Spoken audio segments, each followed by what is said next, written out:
So, ano daw 'tong MoCA framework? So, bago sa akin 'to, 'no, sa project management. So, yung MoCA framework daw is yung M stands for managers.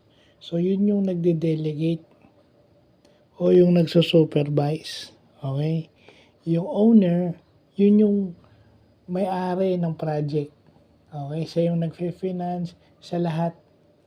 Kumbaga kanya yung project 'pag natapos, kaya nga owner, eh.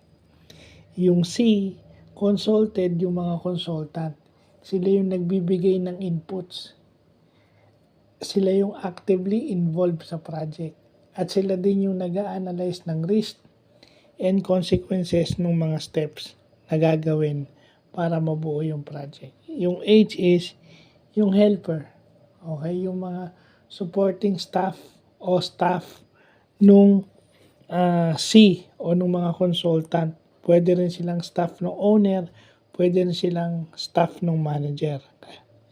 And then yung A, yung approver, yun yung authority. Okay? Yun yung nagde-decide. Kasi yung A at saka yung O, dun sa MOCA, pwedeng iisang tao lang yun eh. Siya na yung owner, pero siya pa rin yung nag-a-approve. Siya yung owner, siya yung approver. So yun.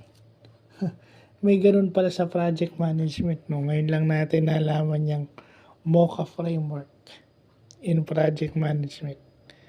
So, yun lang po.